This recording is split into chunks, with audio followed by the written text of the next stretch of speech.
It is 8 o'clock on the East Coast. It is 5 o'clock on the West Coast. It is the 18th of April in the year of our Lord 2024. Season 14, episode 25, 660 times. You have been welcome to the Clubhouse Podcast live every Thursday night, as long as we can make it happen. And if you saw the name of tonight's episode, we got a lot of stuff to cover. Don out on assignment tonight, so tagging in that way is my co-host and a man who got the outfit memo this morning. He is Alex. I want to clarify, there was no outfit memo. It just happens to be a favorite color for you. And I wanted to give credit to friends of the show on their show with the Matinee Heroes cast-off shirt. That is a snazzy shirt. I'm a big fan. Shout out to Alan and Craig, who do a great job every Saturday. You never know when one of us is going to pop up, as I did a few weeks ago. It's a great show where they talk about film, and it's just a lot of fun to hang out with those guys. And so make sure that you're subscribing to Matinee Heroes, new episodes every Saturday, and they theme every month. They've done a ton of episodes. I've never been bored with a single one because they really do know what they're doing, and that's why they have us on to balance that out. So, before we get into this, we're going to talk about the title of tonight's show. It is part one of the double feature. Tonight, we will be covering the sports piece. We will also be covering the wrestling piece. However, we're not going to be... Where the heck is my phone? Okay. We're not going to be covering the other piece of it because the pop culture piece and the entertainment piece come tomorrow night. Now, wait a minute, Rob. You do the show on Thursday. Why are you doing a show tomorrow? First of all, because we can. It's our world. Y'all just paying rent. But tomorrow night, Alex tags out. Don Pseudo tags in, because tomorrow night we will be broadcasting live at 7 Eastern, 4 Pacific, our old time slot, from the USA Film Festival. From the Angelica Film Center in Mockingbird Station. We will be there tomorrow night, broadcasting live with some filmmakers about the USA Film Festival. It's a big deal every year. We're very much looking forward to it. The configuration is going to look a little bit different. We're going to be experimenting with some new tech. I'm very excited about this. I wish Alex was there, but I know he's got some stuff that he's got to take care of. And then Saturday, you can come hang out with me if you're here in the DFW area. I will be at Dallas Comic Show at the Vista Mall in Louisville, talking to some great guests. It's a stellar lineup. If you're a fan of anime, if you're a fan of, I don't know, pro wrestling, you listen to this show, Sean Stasiak will be there. If you're a fan of Birds of Prey, if you remember the series on Warner Brothers back in the day when it was, I think it was still the WB at that point, or was that on UPN? I don't remember. I want to say that was the WB. Ashley Scott, who has a very interesting distinction as it relates to this show that I'll be talking to her about on Saturday. Saturday night at the Texas Theater, we will be having, I will not be there, but there's a screening of Mean Streets with one of its stars who is going to be there. And why did I just have a brain lock on his name? But I'm going to fix that right now. What happened? Oh, it didn't. Okay, there we go. David Proval, who has a very storied career. I'm going to be talking to him during the day, but then Mean Streets will screen at the Texas Theater Saturday night. Sunday night, I will be there at 5:30 for a screening of Toy Story 3 with John Morris, who was the voice of Andy in all of those films, with a Q&A. A lot going on in the next 72 hours. Tonight, Alex and I. Tomorrow night, 6 o'clock Central, we will be on air from the USA Film Festival. Next weekend kicks off the Dallas International Film Festival. We are locking down final details on that to be able to do a live broadcast from there. We will let you know the particulars on that as soon as we have them. Okay. And you think to yourself, okay, Rob, maybe you can get into the show. Not yet, my friend. Because we have a major announcement. for most of you. So last weekend, I had a thought as I was coming home from church. And I called Alex and I was like, hey, man, let me run this by you and tell me if I'm off base. And so I ran my idea past Alex and he was like, no, dude, that doesn't sound off base. See what you can find out. So since it's been almost a year since we no longer have vocal anymore. And I have struggled with how to get the podcast outside of where we currently have it on Facebook, on YouTube, on Twitch. Because for those of you that don't know how podcasts work on the back end, let me pull the curtain back for you a little bit. For you to be able to get a podcast from your favorite podcasters, of course, that being us, the places like Apple do not store that. You have to store that in your own server space and have what's called an RSS feed.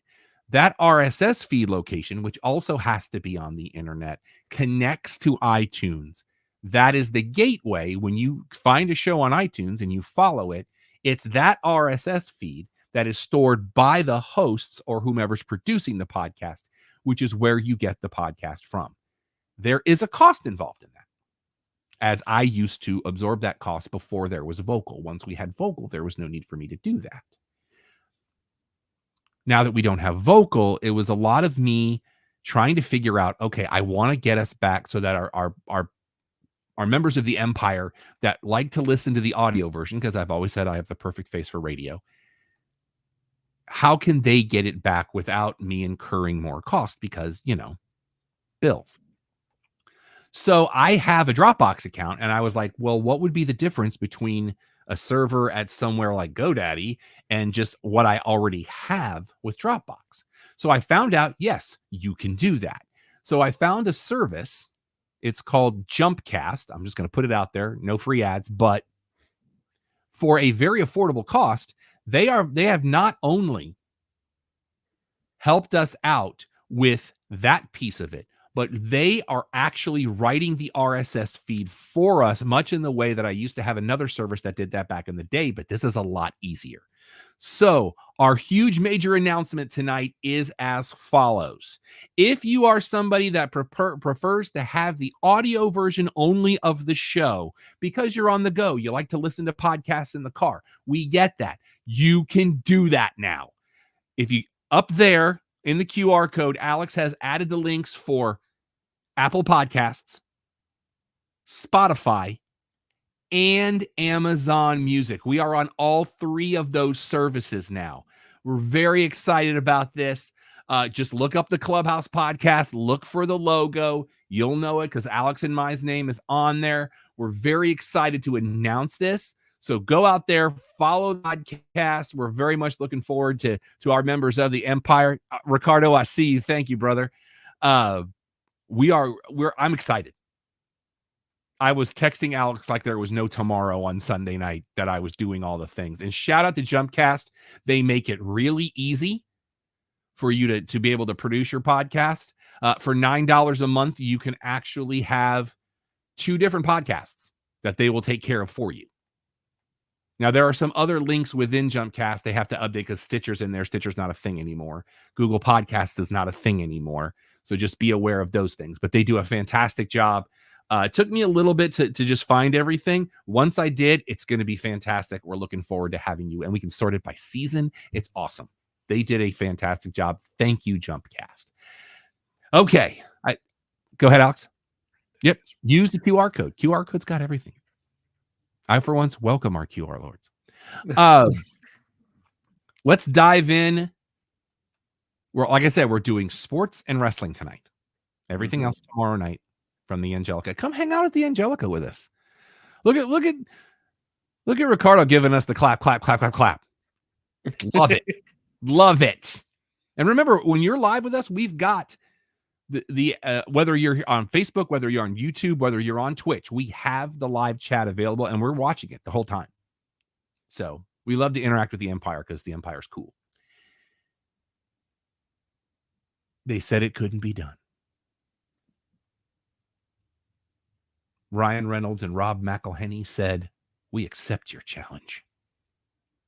Shout out to Wrexham, promoted again twice in 2 years after 40 years without a promotion. Yup. Paul Mullen is a beast. Well, and you look how close they are to some certain leagues now, and what did McElhenney call it? The 20-year goal is now there in 5 years, just about. Well, and I wonder if that's why they delayed the season premiere of Wrexham, that they pumped it back to 2 or 3 weeks. And I wonder because they wanted to make sure they had everything that it could last long enough for the full season. I'm wondering. Well, I also wonder if there is another aspect where they said, let's keep everything, all the premiere stuff after the main table is run so that they can just focus on the pitch. And I wonder if that is part of it. And as per normal, Ryan Reynolds gets tweet of the week. I don't know if you saw this. There was a story in the news of a guy who stole a car and then he got into a wreck, and the person he got in the wreck with was a woman who was also in a stolen car. And Ryan Reynolds' response was, "This is the rom-com that I need." I love that man. I'm going to go out on a limb and say he kind of has the stroke to get that made on his own. Well, and they had another one on Instagram. It was the last week or week before with everybody but him and his family, and talking about these are the people that make my life complete and I'm nothing without them. And Blake Lively's in the picture too. I just want to, like, that's the reality show we need. That is the reality show. See, the problem is I don't know if that's the reality show we need, or if it's just the fact that, much like we've had to do it at different events, where it's like you turn it on, turn it off, or where it's like just low key. Whereas you get them in the reality show and it's just, I'm funnier online. Yeah. It's just like, what are you doing? It's nothing. What are you doing? No. Also, huge news in the NHL this week. I might actually get the name of the Coyotes right. Since you only have to do it one more time. Well, last night was allegedly the very last night that they are playing in the state of Arizona, as they are moving to Salt Lake City, Utah. I have heard some of the names, and man, just keep them the Coyotes. Go ahead, sir. So it's not allegedly, it's done. It has been signed off by the owners. They are SLC bound. I have not seen any of the names, but the thing that I hate the most is part of the move to Salt Lake City. They are dropping Coyotes. They are dropping the history. Because, fun fact, even though the Winnipeg Jets are back in the NHL, historically, Winnipeg Jets history from its early run is tied to the Arizona Coyotes. So when they are not taking Coyotes or any of the history with them to Salt Lake City, that means it's the end of one of the longest reigning franchises, or longest running franchises in the NHL. Ricardo says the Salt Lake Seagulls. That is not one of the 5. I have them if you would like them. Well, I don't know if you're aware of this, but there aren't any C's for the Gulls. That is a fascinating fact, though, about the Coyotes. That's insane. Yeah, it angers me. It truly angers me, because you think about it. Yes, the Winnipeg Jets were just the absolute bottom rung for many years, but you have the Gretzky years. You have the aspect of ice in the desert and proving that it can work. The state bird is actually the seagull. That can't be right. Hey, it's a Mormon thing. I just got that. Okay. No, we're not entertaining this. Jonathan Livingston Seagull checking in. Okay. Which was done on HDTGM a couple months ago. You're talking about the Gretzky years, my friend. But yes, but all of the stuff that has happened throughout that franchise's history ceasing to be, I have a hard time with that. Would you like the 5 names that were sent to the U.S. Patent and Trademark Office on Tuesday? Are we going to judge them in real time? Yes. Okay. Do you want to do it scale 1 to 10? 10 being that's got to be the name. 1 being whoever suggested this should be fired. I'm going to do this in the order descending to ascending of what I like. Okay, so that just kind of gives away your rankings a little bit. That on doesn't that give one. away the actual rankings. Fair. First up, the Utah Fury. And they're going after the entire state. They're not going to name them Salt Lake City was for what has been applied for. I figured that was going to be the case. Yeah, Fury's not a terrible name. It's not. It sounds a bit too much like a National Women's Soccer League team, but maybe a beer league softball team. I'd say it's right in the middle at about a 5 or a 6. I'm sitting about a 3.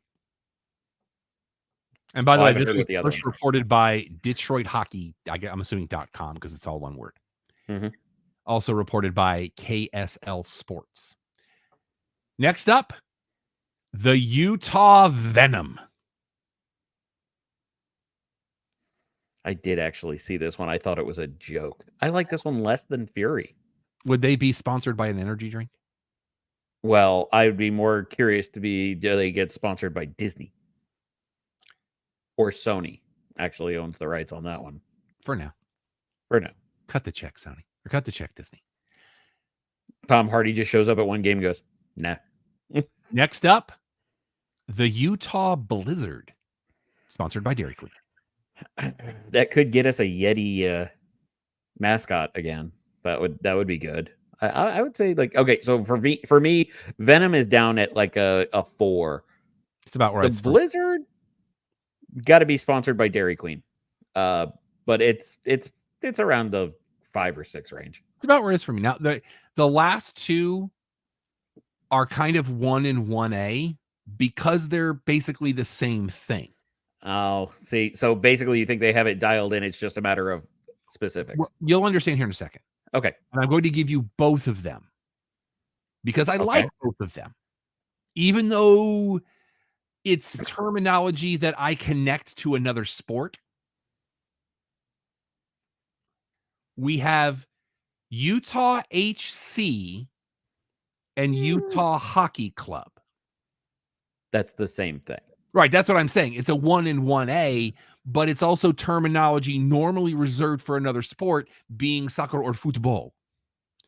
Mm-hmm. I like it because, like, it's better than Utah Jazz, but I will never forget the basketball line. The New Orleans Jazz moved to Utah where they don't allow music. Yeah. Although I wanted to go back to New Orleans, but I also like to say Fly Pelican. So yeah.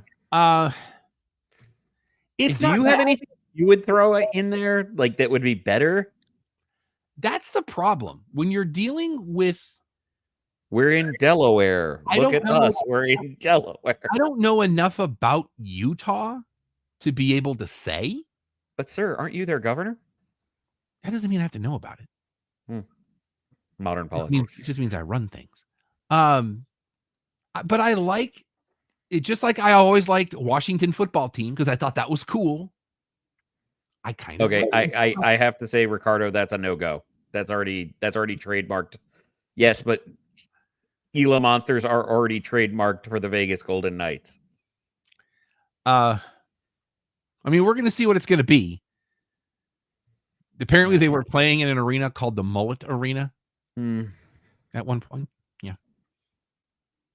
So I feel like I need this. Can I Ricardo, give you my other... stop suggesting names that are already used by other teams? The Utah Osmonds. Let's do that. Oh my God. They showed up when the Winter Olympics were there. They were part of the thing. I know. It made me think of the Utah Boggins. Ooh, I like that. Very nice. I don't even like it. It's my joke.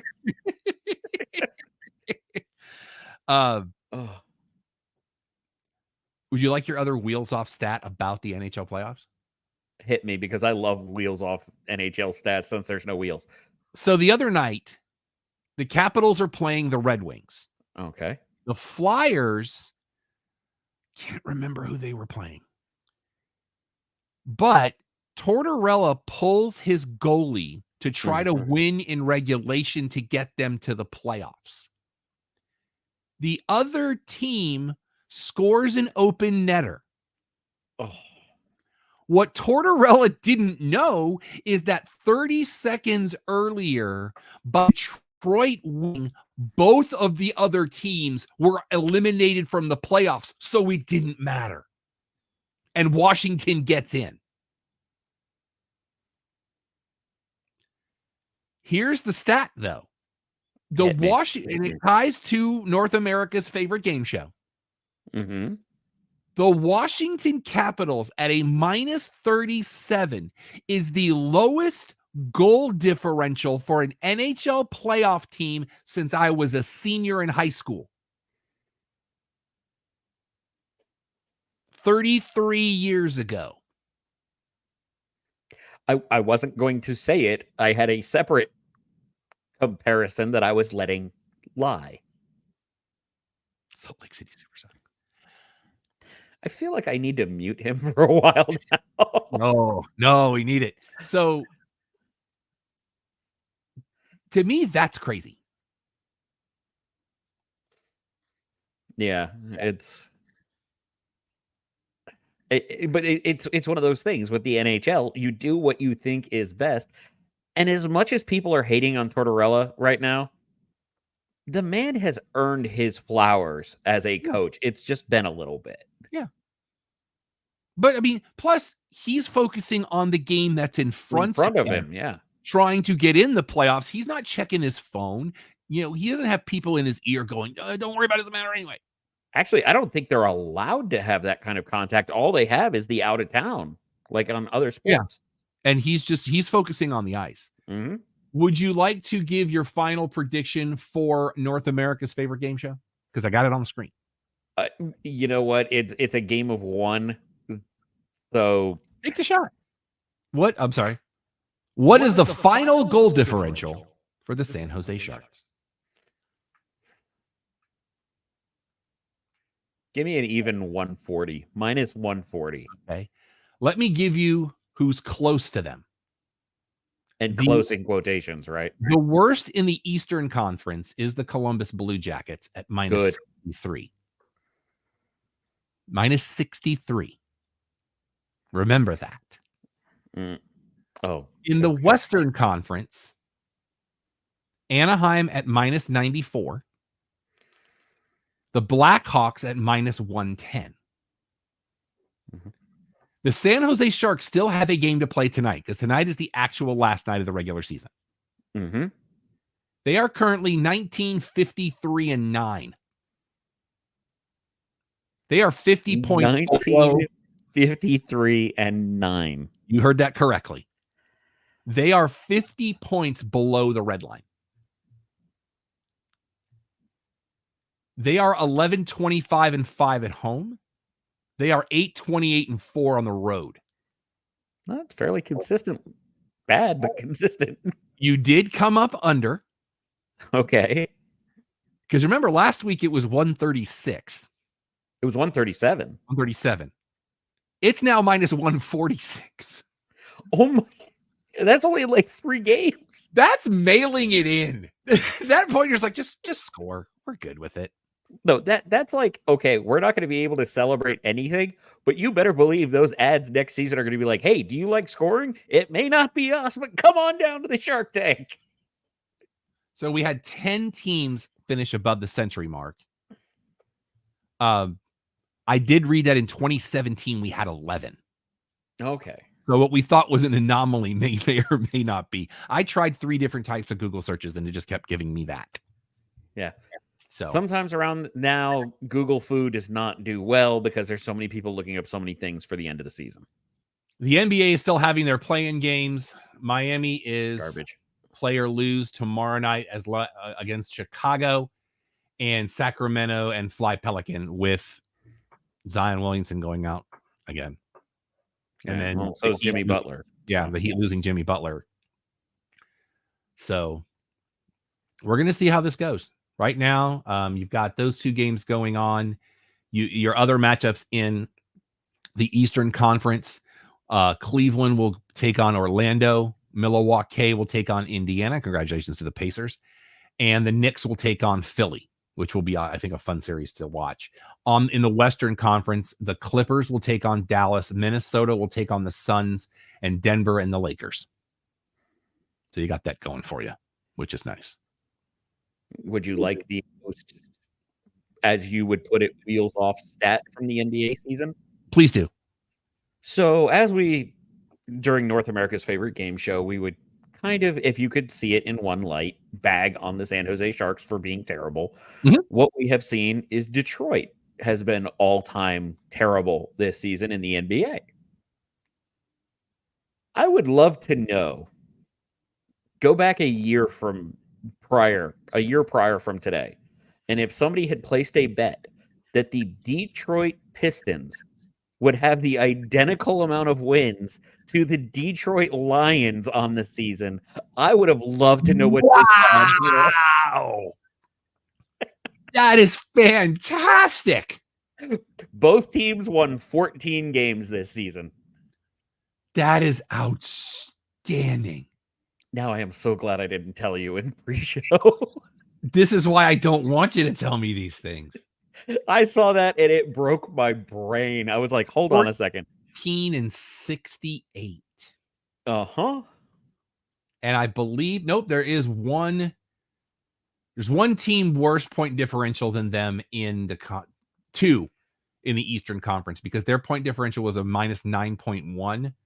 Charlotte was minus 10.2. Washington minus 9.3. And then in the Western Conference, Portland 9 even. And then you've got Ricardo, like 20 years ago, they beat the Lakers. It's just, oh, man alive. Ben Wallace, arguably the best all-time center not drafted in the NBA. So this is what we got for the next couple of months, because, got the playoffs, and then we'll fire up baseball in a couple of weeks. So look at that lineup. Rip Hamilton, Rasheed Wallace, Ben Wallace, Shante Prince, and Larry Brown. Have you ever heard the connection Larry Brown has to a certain ESPN host? Shouldn't that be Tayshaun Prince? Yeah, probably. I think so. But do you know his connection to a certain personality on ESPN? I apologize. Whose connection? Larry Brown. I feel like I should know this. He was a summer camp counselor for one Tony Kornheiser when he was a kid. I did not know that one. Because every time they mention Larry Brown, it's like, my summer camp counselor. Well, but the hard part I have with that, and it speaks well of Larry Brown and not so much on Kornheiser, but I would have guessed they were the same age. I know. But if not, I thought Kornheiser might have been older. Every time somebody brings up Larry Brown, and I'm just like, I can't wrap my brain around that. I can't. Does not make sense. All right, let's get into pro wrestling. This Saturday is TNA Rebellion. This is an actual pay-per-view. So I will not be able to watch it because I'm not. Now TNA Plus is offering 25% off their Uber package where you get it with the pay-per-views, but it's still $160 a year. So I can't drop that kind of coin all at one time. If they would do a monthly that would do that for me, I would strongly consider it. But I can't drop that kind of coin all at one time. Not right now. But in that, Josh Alexander versus Hammerstone will be last man standing. Well, this is their third go around, I believe, is it not? And Hammerstone is full heel.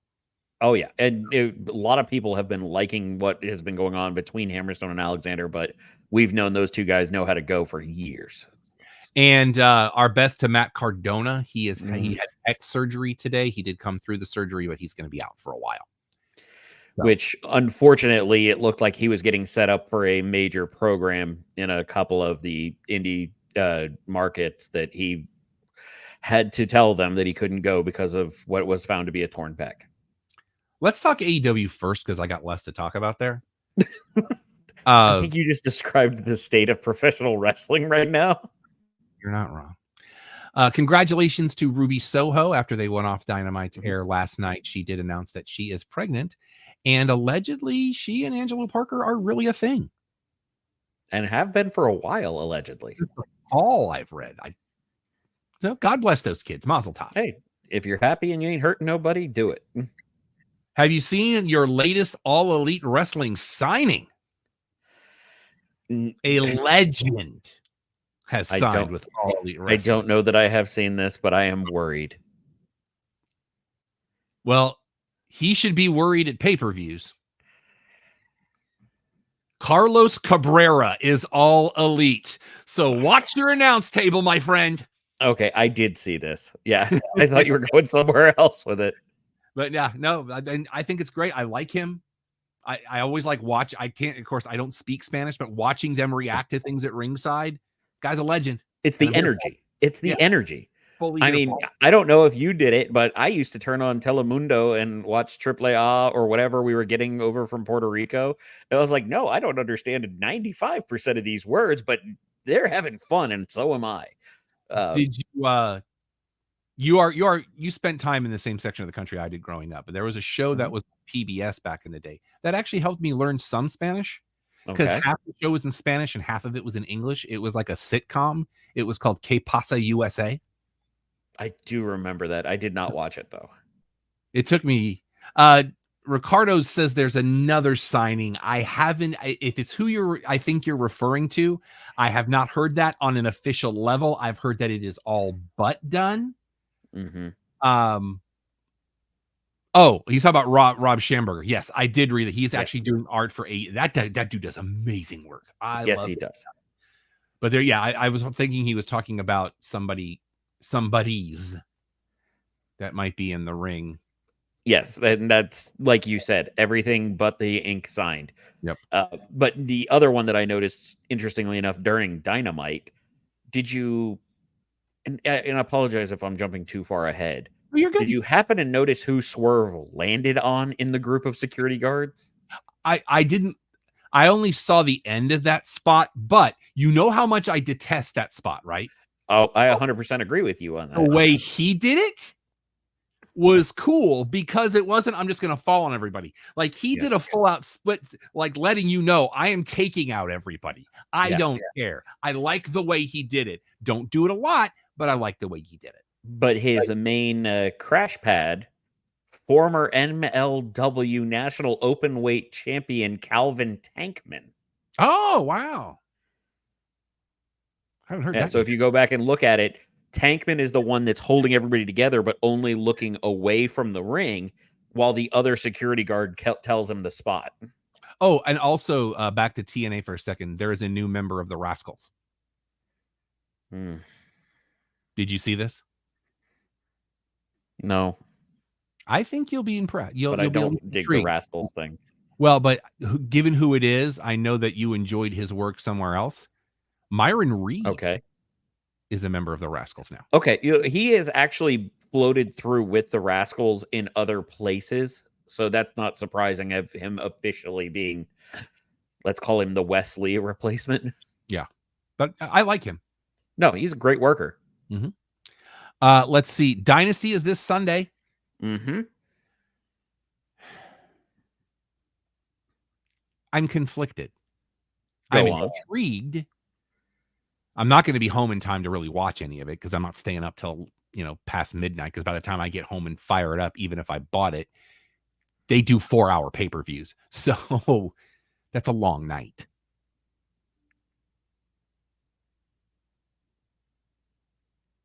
Off-air discussion. I'm not saying it on air.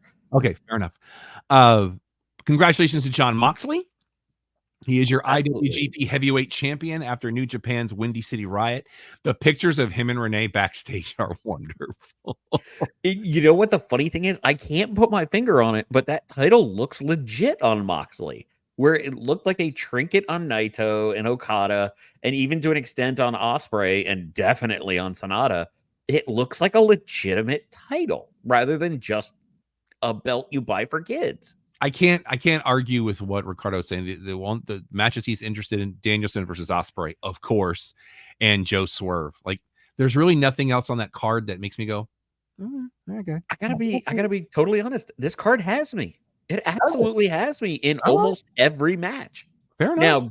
Now, don't get me wrong. We've already seen FTR and the Bucks, but I don't believe we've seen them in a ladder match. So let's see what they can get with creatively. The only ones I don't think I'm really into are the trios matches. Everything else I could get on board with. Do not go looking for Rampage tomorrow night because it won't be on because of the NBA playoffs. It will air after Rampage. I mean, after Collision. Mm-hmm. So another night of 3 hours of AEW because Battle of the Belts 10. Well, at least they don't have to compete with the NCAA tournament. Ha ha ha. Well, we're going to talk about that a little bit too, given something that was said yesterday. Wrestle Dream now rumored to be October 12th at the Tacoma Dome. I read that earlier today. You know, that tells me at least one of those matches might have a definitive ending. Yeah. So, and I'm happy for it. Ricardo says they're trying to merge the trios titles. I don't want them to. Let ROH be ROH. I don't think that they're actually going to be merging them. I think this is going to be, we want the most interesting trio on AEW proper. And I think this is going to be setting up for a separate deal. I think they're getting ready to try to hard separate ROH.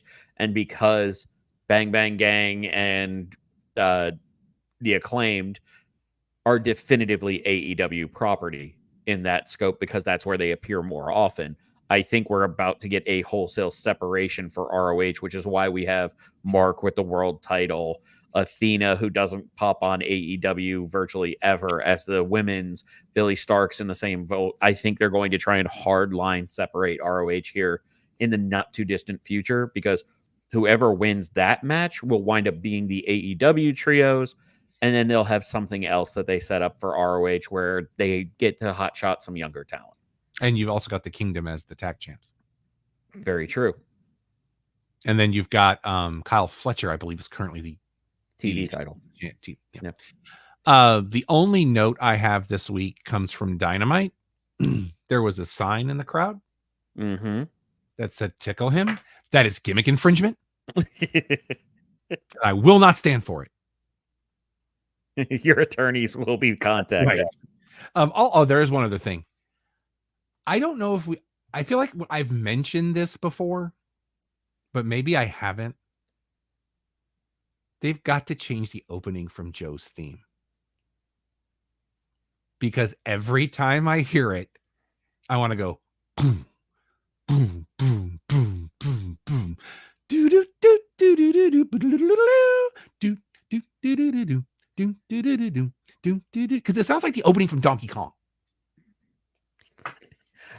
Every time I hear it, I go, sir, I need you to understand, we're older than the normal demographic now. They don't care about that. I see Donkey Kong every time they play it. You know what? I want Samoa Joe to bring out AJ's kid as Diddy Kong during the match. No, I want them to come out in go-karts.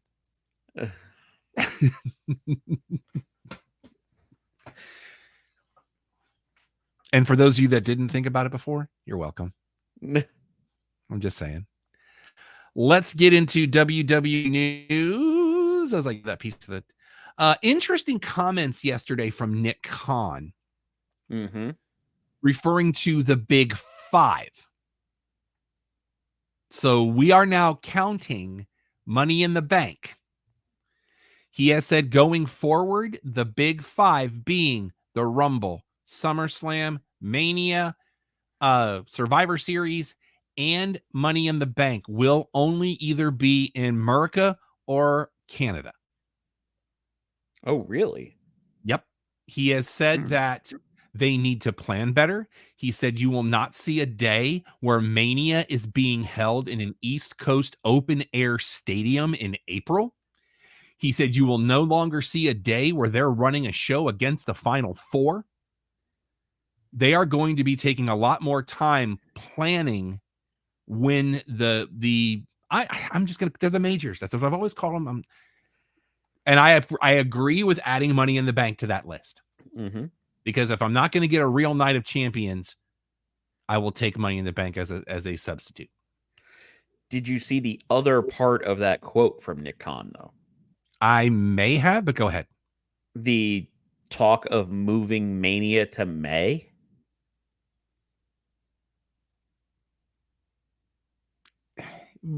the thing about that is you're taking it from being too close to the Rumble to now being too close to SummerSlam. Well, but And you'd have I don't 3 know matches in a row. well, no, and I get that aspect, but if they're going to do that, what I was going to say is we might have to reverse engineer this again. Because I totally agree with the idea of them moving Mania to May because it gets away from everything else. You don't have to worry about the overlap that they're so concerned with. Plus, the big month for UFC is actually June. So you could have their big May to June roll in for TKO, but you would have to move other things around. Now, if you make sure that SummerSlam is the end of August, cool. My thought process would also be in there. Where do you move Money in the Bank, or do you leave that in July? Well, I mean, Ricardo's like, with H in charge, Money in the Bank will have its prestige. I agree. Mm-hmm. It's when you've got 5 majors now. If you put Mania in May, 60% of them will be within 90 days of each other. But that's why I'm saying, what would you do to move it? If Mania is in May, let's say that's the anchor. All right, you with me? Yeah. Build out the rest of the calendar. I would move the Rumble to February. Okay. Keep SummerSlam where it is. So late August? Or this year it's early August. Well, but that's why I'm saying is I'm just trying to at least in the first half of August. Okay. I would move Survivor Series, and I know this will be blasphemy and it'll never happen. I would move Survivor Series to October and then do Money in the Bank as your December show. So now you're giving somebody an entire calendar year to cash in versus having to do the math. And do it as what would normally be that day one. Do it as the last weekend of the year, as long as it's not interfering with the holidays. And now you've got a full calendar year to cash in. That's an interesting way to look at it. I'm going to say something that you might think would be blasphemous, especially for me. I think I might move the Rumble to the end of February, possibly even into March, to be right before the April-May 2-month build to Mania. But I would actually have Money in the Bank start the year in January. Keep Survivor Series in November. SummerSlam kind of right before Labor Day, maybe. Starrcade is your deadline for cashing in Money in the Bank at the end of December. Everything else can be fudged around from there. But that way you give us what they tried to do with day one. But what I would say, find that date right after college football hits that major national championship. Grab a weekday or a weekend day the next week or something. Try and thread that needle with the NFL. Give that your kickoff for the year, because now you have one person who's the wild card for that calendar year, but you have other people start to feel the desperation of needing to win the Rumble for that coming up afterwards. And that kind of sets you up in a couple of areas. I might be able to regain my status as smartest man alive from the rumors I'm hearing today. All the talk that Minnesota's been doing about WrestleMania 41 may not be the actual thing, because if you guys noticed, they didn't announce next year's Mania at this year's Mania, which they never do. They're strong ahead of time, don't we? Yeah. Or it's like the day before. It's like that week they announced. Close, yeah. Yeah. So apparently right now the strong rumor is Vegas. I might actually have to go do that one. Just, oh darn. Because again, they owe them after, having to pull Money in the Bank out of that stadium. Oh my God, I just had a thought. Go for it. What if I could get us into the Musburger suite for Mania? Fully here for it. Ricardo says, keep the Rumble the last week of January, May for Mania, Money in the Bank, end of June, beginning of July, SummerSlam mid-August. What would you do with Survivor Series, though? I think that just leaves Survivor Series in November, right? Yeah. I don't speak emoji, Ricardo. Still bring back this regular Survivor Series matches, but still have War Games because War Games. Mm-hmm. He says keep it in November. Let's see here. Congratulations to Logan Paul. He announced this week he's about to become a father with his fiancee Nina Agdal. Yeah. So Congratulations. Did you see the video that Heyman posted for him? For him, no. Of him coming back. Oh, he's saying the eyes were for the Mania Suite. Logan coming backstage before the Hall of Fame and giving Heyman his flowers. Oh yeah. So I did see that one. Actually, WWE posted that originally. Oh, okay. I just saw it from the Heyman Hustle page. So yeah. Let's SmackDown. Interesting. I'm intrigued at the future of the bloodline. Enter Tama Tonga. Also enter Aku. I am because Solo taking the phone out of Heyman's hand and stepping all over it. Oh, okay. I couldn't tell if you were trying to say Haku with an aspect because of Tonga, but that ending to SmackDown, or was that the beginning? No, that was at the end. I thought that opened the show. This was good writing. I enjoyed this. Now, we've heard the rumors of possibly having Jimmy booted out of the bloodline. That's been coming for a while, especially after the loss at Mania. Ricardo says it's in the middle of the show. For it to everything disappeared after that for me. The way it unfolded, I thought was brilliant. I very much enjoyed this. Watching the reaction of Heyman, of the very slow putting the one in the air, like, oh dear, the horrified face, and that comes after him explaining to Solo, Cody's the champ now. Cody gets the locker room. We don't have the power right now. This was fantastic storytelling. I was here for it. I very much enjoyed it. Did you see Rikishi's reply? I did not. Let's just say he was very much on board with his quote unquote favorite son being in charge. Just seeing how much, if anyone ever doubts the abilities of Paul Heyman, first of all, don't. Yeah. Secondly, I submit for your approval Roman Reigns and Solo Sikoa. Look, I mean, Solo Sikoa in the last 2 years. If you look at his NXT stuff, like, you could see the potential there, but it was like they weren't sure where he fits into the bigger picture. You bring him in as the enforcer of the bloodline. You let him sit at the knowledge tree of Paul Heyman, and this is what happens. I was going to say, this was the learning aspect of a guy who was, quote unquote, the muscle, end of list. And some level of evolution. Like, even what gets me the most is he's been very good at presenting himself. Solo has.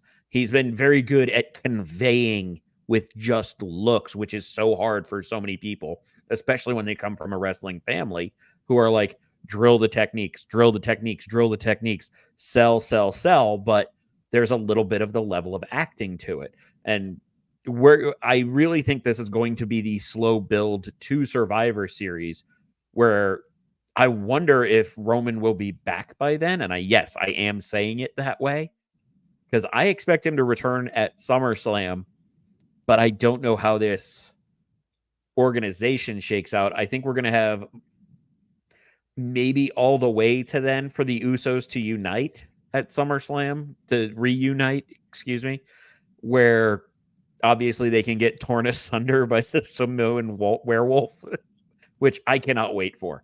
Oh my God, I cannot wait to see Jacob Fatu flying around a WWE ring. Ricardo says he's still 0 for 37.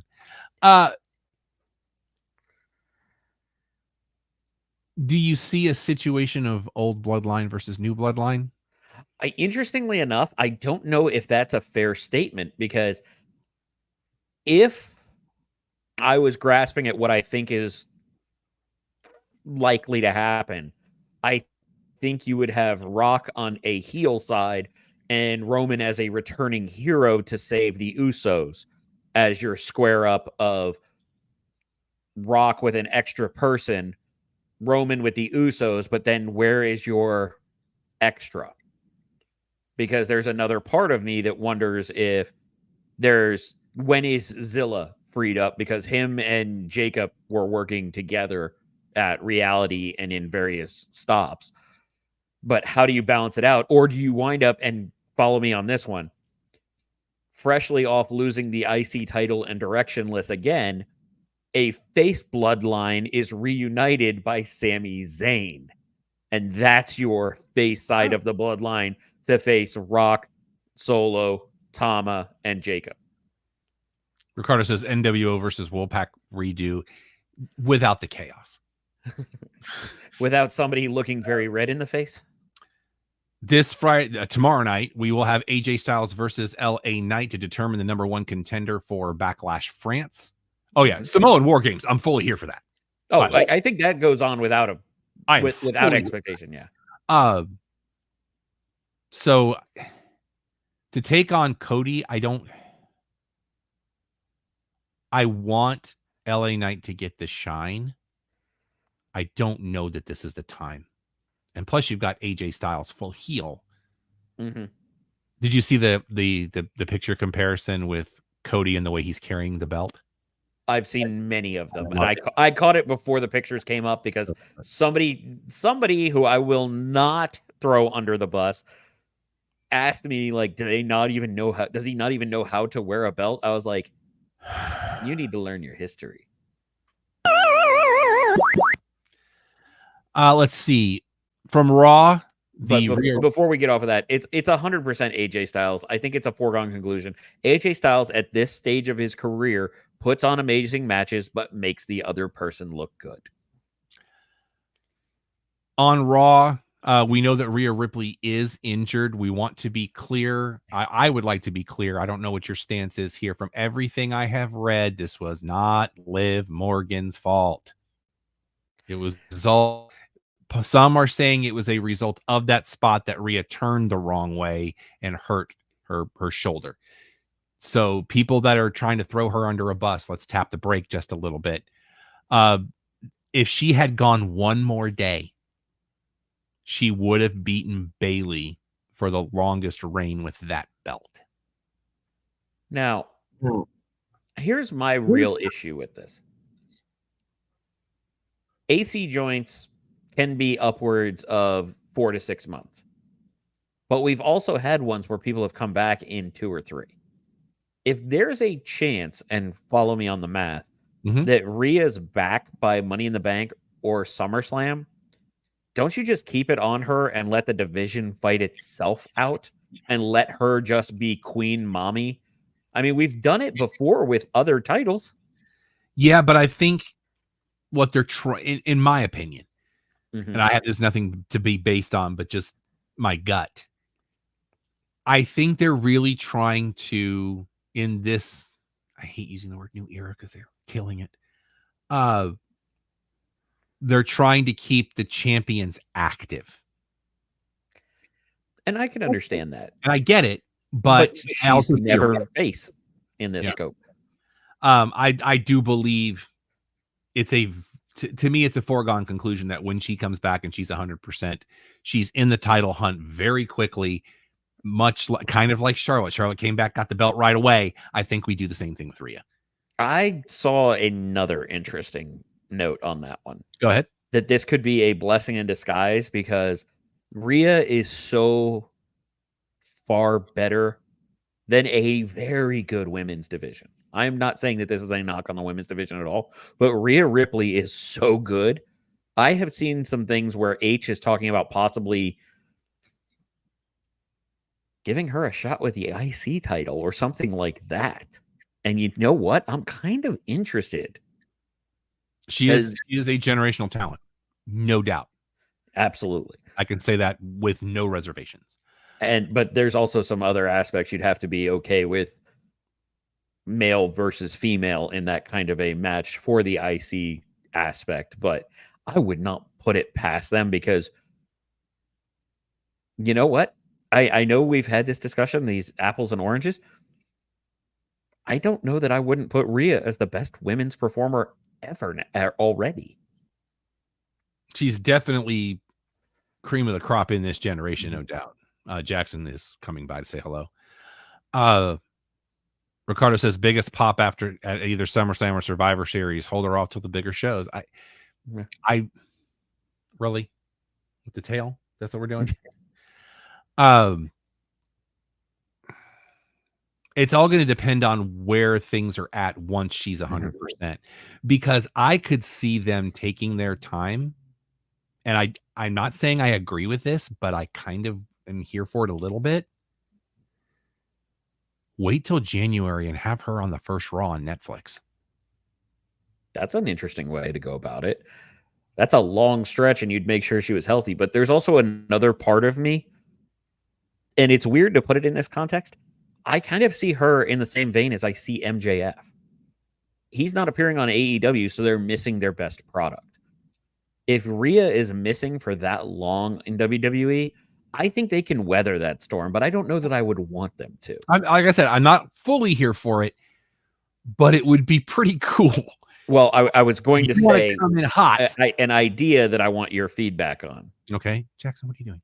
We teased it with Damian Priest and an outfit before, but what if we have her just full makeup, Judgment Day, Skeletor, calling down the minions, even though Damian is the world heavyweight champion, calling out for Finn and McDonough to go after the tag titles, calling on Dominic to go after the IC title, and just being the Rhea Palpatine of the Judgment Day because she's physically uncleared, but mentally she's still on top, you know?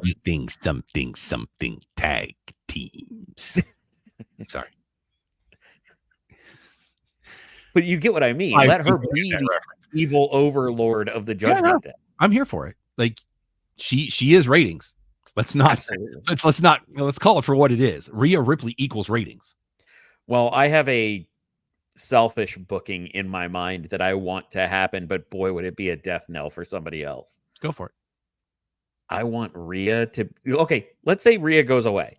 All right, she's rehabbing. You hold her off for January. Maybe Judgment Day is struggling just a bit. Here comes Rhea to unite the troops. But wait, here's the House of Black behind her. Hey, what have I said? What have I been starting to clamor for? I want a real Forbidden Door. Let's do this. Oh, I'm not even talking about a Forbidden Door. I'm talking about bring all of them in as the replacements for Judgment. No, I'm just saying, like, do that. Because you remember what I said about I wanted. Even let her do the Joker voice and just be like, we're gonna have well, and remember what I said I want for the real Forbidden Door. I want Orange Cassidy versus R-Truth. I want them as a tag team. Sean said the same thing yesterday. I want them as a tag team. Speaking of R-Truth, what an absolute segment. Buddy Murphy versus Dirty Tom. Oh dear. What a segment that was. First of all, I don't know how I feel about the new tag team belts. I'm assuming we're going to get new ones tomorrow night too. I think so too. And I think we're going to like those better. I like them, but I don't love them. Bring back the ones that Demolition had and that the Smoking Guns had. Those are the best tag belts they ever had. Well, but here's the aspect. I'd go back to the Ruthless Aggression era. Have one of them just be tag team champions and have one of them have the old world on it. And there's your separation, because I don't dislike the current belts like you were saying, but it feels so cookie cutter of, okay, every belt looks the same again. And I don't like that. And just at the one point where Triple H is like, can I go? Like when he breaks, he's great. But the fact that it comes down to, oh, R-Truth just speaks French. Yeah. That's what got through. It just me going, I got this. But just calling H Champa to his face, I don't even know if he knew that was coming at that point. He had to have gotten back to the gorilla because it just started laughing. He's like, I have to get this out because there's no way I could do it out there. But yeah, I don't know how I feel about him. It's an improvement. Because I liked those belts when they first came out, but I didn't like it when they were after they stopped being copper. The copper looked better than the silver. And then but the copper wouldn't have worked on the colors when they changed the leather. We'll see what the ones tomorrow night look like. I got a feeling that they're going to look like home plate again because that's what. I think they will. I think that's our way to go. But Cody has said he's trying to get the Eagle belt back. You know what? I saw somebody mock up a Cody modern Eagle belt, and it was amazing, but nothing official. Please do this. What's going to happen when that happens? And you now have no chance of the Blue Universal title coming back. I will tears of joy at me texting LA how much I hate him. And then they turn the strap blue. I will murder someone. I will straight up murder somebody. Last note that I have, we finally did get the Gable turn as we thought we would. Somebody drawing the parallel between Walter getting in the face of Gable's family and then Gable getting in the face of Sammy's family. I thought I didn't think about that at the time, but I was like, you know what? All right, that's good storytelling. I don't know what you do with Gable. I'm sure they're going to have a match at Backlash France. We are Backlash France. And that is the official name, right? It is Backlash France. I don't know that it is. But that's what I keep seeing on the posters. It's like Backlash France. I'm going to look that up because you know what I want to know? Keep seeing is Backlash Leon. I want to know if Charlotte would go. Because if you remember, one of my favorite Charlotte quotes is, I hate the French, but I want to go to Paris. Which she did go there last summer, but still. And it'll be after the it is Backlash France. Okay. So it is Backlash France. We are Backlash France. Do we have to say it like, is it Backlash France? No, well, when Don's here, I have to say Backlash France so he can go, ha, ha, ha. I say that we get past the plea before that gets caught on. Well, no, I had him do it last week. Okay. So we'll see. Anything else you want to talk about, sir? There's nothing going on right now, but as I believe that you and I were two of the bigger defenders of AEW when it started out against the pushback in every way, shape, and form. Are you finding it harder to watch AEW every week, or is it just me?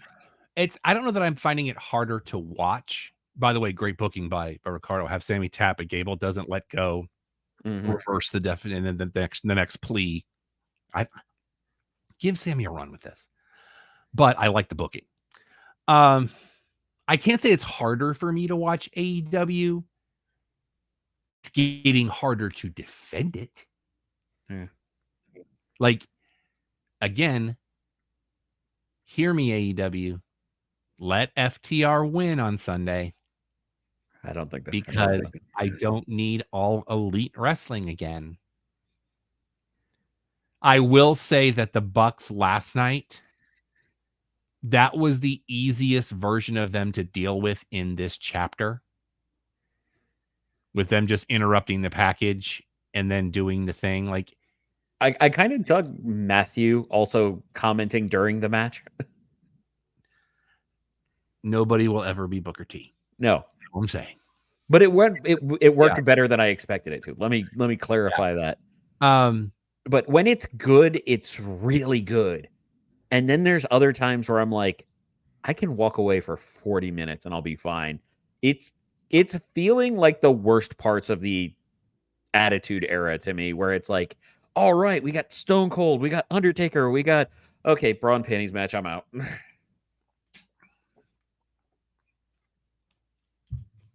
Ricardo's saying that Tony needs to get an actual booker. I can't say I disagree, because what have I always said? You never let talent book, ever. whether it's Dusty, Jarrett, Nash, Hogan. You never let talent book. But there are some talent to get it better. But right, former talent, totally okay with it. But if it's somebody that's currently on the roster, it misses more than it hits. I mean, nothing's 100%, but man, that's close. Yeah, but I mean, we'll see how Sunday goes and see, you know, this is the first time when we've had back-to-back pay-per-views with them. Yeah. So, and then you're talking, I haven't heard anything for May, but Forbidden Door would come in June. Oh no, May is the Double or Nothing. So we're going to have back because of Forbidden Door. Well, what I was more curious about in that scope as they try to tease is whether or not there's going to be another AEW or ROH tag team that winds up in the Crockett Cup. If they try to spread their wings that way somewhat, or if Billy Corgan still has the bad taste in his mouth from people going to work the Crockett Cup and then being like, hey, you should come work for AEW, and him getting like Ricky Starks and a number of people just gone. We'll see. Anything else you want to talk about?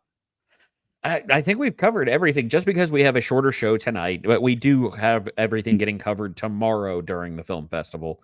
From a pop culture standpoint, I think we're good for today. All right, tomorrow night at 7 Eastern, we will be live. I'm going to put up the link tonight. I didn't want to put it up before we talked about it because then that's a thing. We will be live from the Angelica Film Center in Mockingbird Station.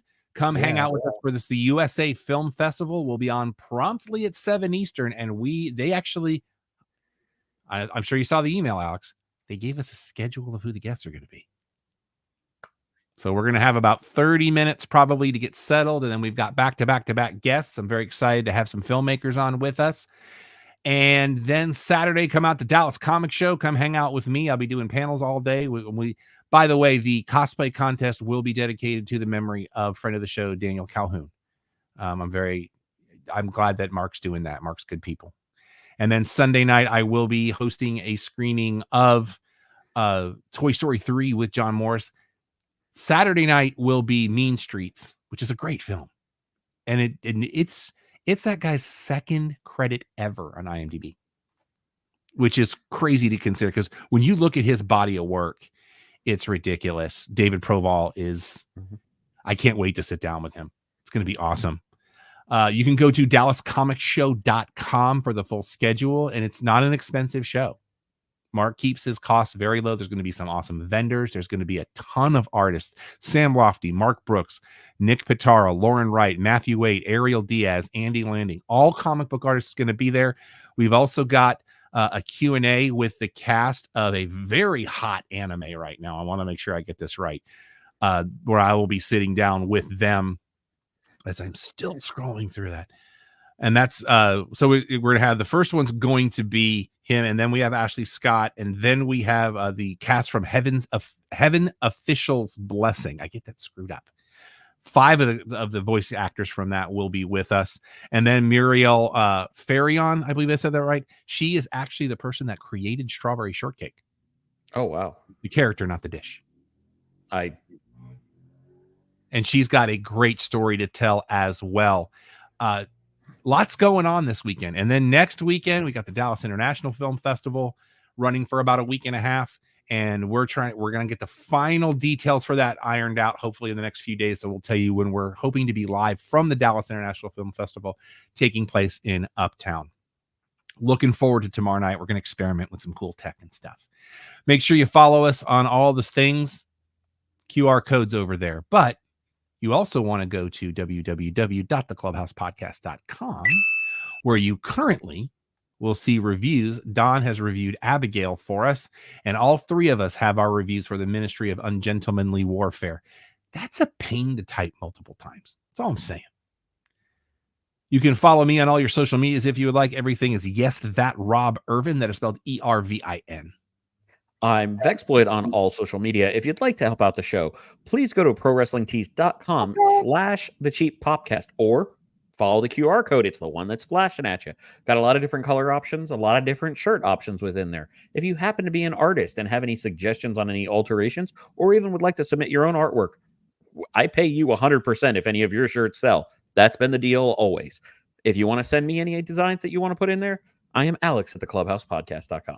The official fact checker for Sooner Gator Productions is Don Ford. You can find him on Twitter at Igbunu, IGBUNUUU.